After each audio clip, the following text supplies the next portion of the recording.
Oke, standby, kamera ready, sound ready, 3, 2, 1, action. With the bands. Pose with the pose with the pose pose with the bands. Pose with the pose with the pose pose with the bands. Pose with the bands. Pose with the bands. Nah, di sini teman-teman udah tahu belum apa itu pembelajaran mendalam? Kalau pengen tahu, simak video selanjutnya ya.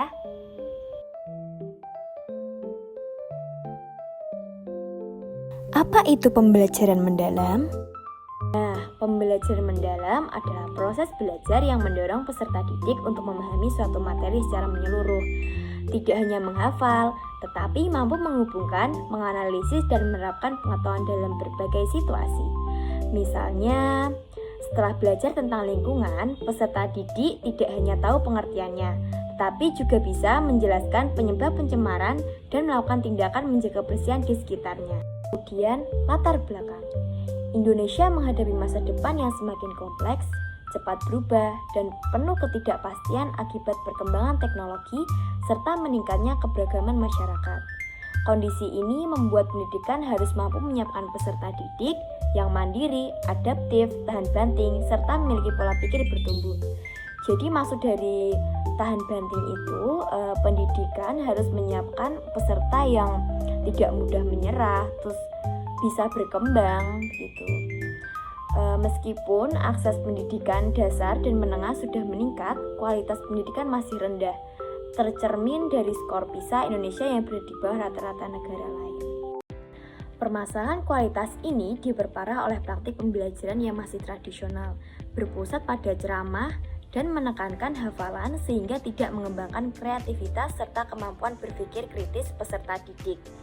Di samping itu, masih terjadi kesenjangan kualitas antar sekolah dan antar daerah karena perbedaan infrastruktur, kondisi sosial, kesiapan guru, dan akses teknologi. Kebijakan seperti kurikulum merdeka dan pelatihan guru sudah dilakukan, tetapi hasilnya belum merata dan belum mampu mengatasi seluruh tantangan pendidikan nasional. Nah, kemudian ada prinsip utama pembelajaran mendalam. Yang pertama, berkesadaran. Pembelajaran dilakukan dengan memahami tujuan dan prosesnya.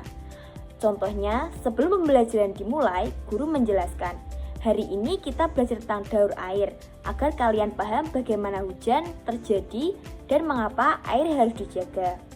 Nah, peserta didik jadi tahu mengapa mereka belajar materi tersebut dan apa manfaatnya, sehingga belajar lebih fokus dan sadar. Yang kedua ada bermakna. Materi dikaitkan dengan konteks nyata kehidupan. Contohnya seperti saat belajar tentang pecahan di matematika, guru menggunakan contoh membagi kue atau pizza kepada teman. Peserta didik lebih mudah memahami karena materi berhubungan langsung dengan pengalaman mereka. Yang ketiga ada menggembirakan. Proses belajar menyenangkan dan mendorong partisipasi aktif. Nah, contohnya ini, misalnya guru mengajak peserta didik berdiskusi kelompok, bermain kuis, melakukan percobaan sederhana, atau belajar sambil bermain peran. Nah, peserta didik merasa senang, berani bertanya, dan lebih aktif mengikuti pembelajaran. Tujuan pembelajaran. Yang pertama ada memberikan landasan bagi pengambilan kebijakan Kementerian Pendidikan, Dasar dan Menengah Kemendikdasmen terkait penerapan pembelajaran mendalam di Indonesia. 2. Menyediakan acuan bagi pengembangan program dan kegiatan untuk memastikan ketersediaan dan kecukupan sumber daya serta infrastruktur yang diperlukan dalam penerapan pembelajaran mendalam.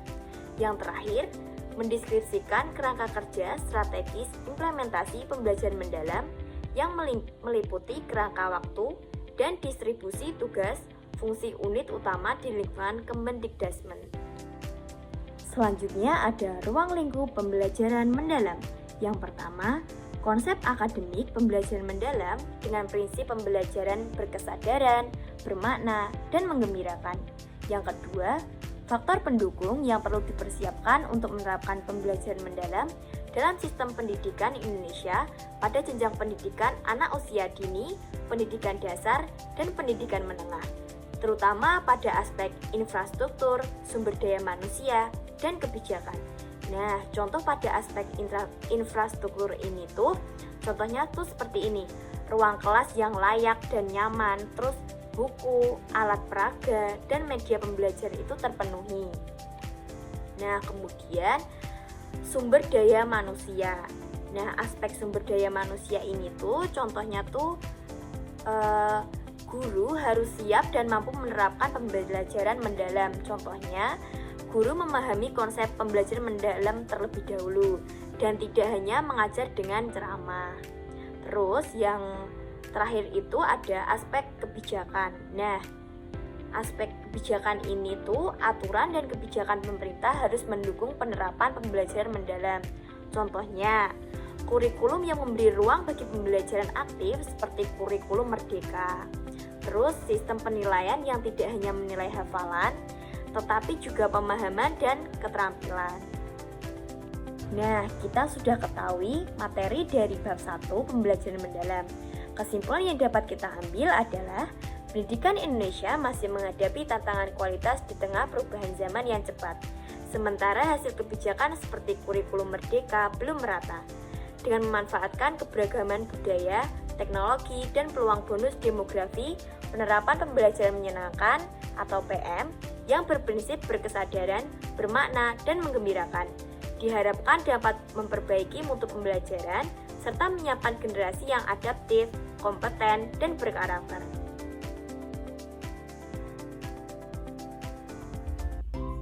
Sekian dari saya, apabila ada kurang atau lebihnya saya mohon maaf.